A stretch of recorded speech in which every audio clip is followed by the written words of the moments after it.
संगम युग का वर्षा यही है, शिव से मिलन मनाना।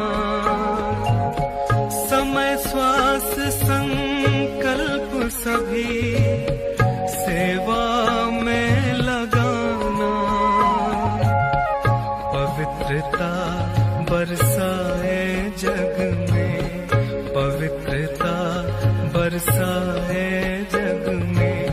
फरिश्ता झलक तुम्हारी, फरिश्ता झलक तुम्हारी।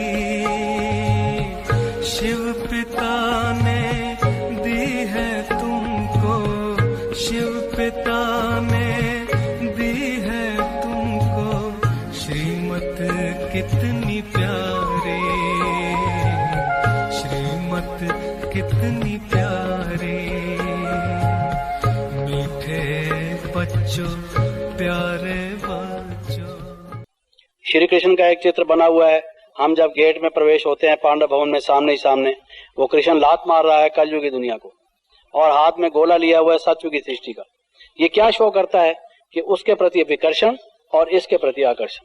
जो हाथ में लिया हुआ है तो दिखा रहा है कि ये मेरे पास है, स्वाभाविक बात है, वो आकर्षण को शो करता है, और वो जो लात मार रहा है वो विकर्षण को शो करता है। तो ये बहुत बड़ा आकर्षण है इस संसार में। अभी टीवी देख रहे हैं लोग, मिसाल के तौर पर मनुष्य को एक बड़ा प्रलोभन आता है कि वो कहते हैं महाभारत के सीरियल बड़े अच्छे आ रहे हैं, आप देखते नहीं, आप तो पागल हैं। अरे इसके देखने से क्या हो जाएगा, आपका योग ही कच्चा है, आप क्या साधना करते हैं। ये महाभारत की तो धार्मिक फिल्म है, ये भी नहीं आप देख सकते। घर में बैठ के दूसरे देखते हैं, हम आंखों पर पट्टी बांध के बैठे, कैसे बैठे। दूसरी तरफ चले जाएं, लोग कहेंगे क्या बात है भाई, तुम ये भी क्यों नहीं देखते। बहुत प्रकार के संसार में प्रलोभन और आकर्षण है। लेकिन जब हमें ये मालूम हो ये सब नष्ट होने वाले, ये टीवी दिखाने वाले, टीवी बनाने वाले, टीवी की चीजें, ये सब नाश होने वाले। बाबा कहते हैं ये टीबी की बीमारी है। अगर हम ये समझ लें, ठीक है हमारा कोई प्रोग्राम टीवी पर आता है, मान लीजिए अभी हमारा फिल्म डिवीजन ने हमारा फिल्म बनाया है, अगर वो टीवी पर दिखाया जाता है, हम उसको देखते हैं, दैट इज डिफरेंट। हमें हर एक बात को एक जज करना चाहिए।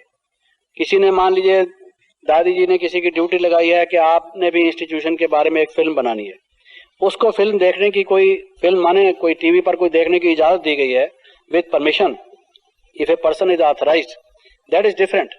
लेकिन आकर्षण में आकर अगर हम देखते हैं, मैं आकर्षण की बात कह रहा हूं, हम किसी चीज को कोई एजुकेशन के हिसाब से कुछ उसका सर्विस लेने के लिए करते हैं, दैट इज डिफरेंट।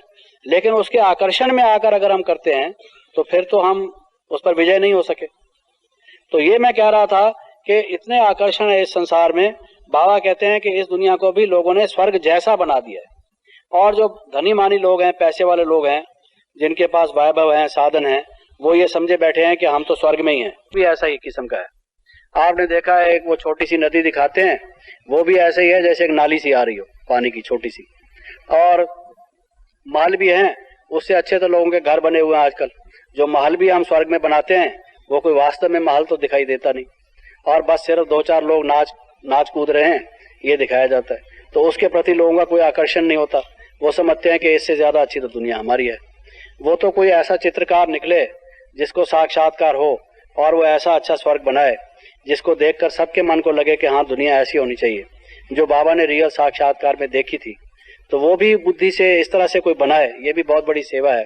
आगे जाके अवश्य कोई ऐसा अच्छा चीज बनेगी तो वो लोगों को आकर्षित करे। लेकिन अभी इस संसार में जो कुछ हो रहा है, नित्य नई चीजें जो आ रही हैं मार्केट में या लोगों के दिखाने पहनावे करने में, वो अपने प्रकार के आकर्षण करती हैं। तो इन सब आकर्षणों का प्रतिरोध करके, इनको रेजिस्ट करके, टेम्पटेशंस को, ये जो सब अट्रैक्शंस और टेम्पटेशंस और एल्योरमेंट्स, प्रलोभन जो हैं, ये जो फुसलाने वाले वैभव और संसार की चीजें हैं चड़क भड़क वाली, जिसको बाबा कहते हैं माया का जो पाम्प एंड शो है, इसको रेजिस्ट करने के लिए जब तक हमारे पास कोई विकर्षण ना पैदा हो इसमें, तब तक आप क्या करेंगे, परिवर्तन कैसे होगा।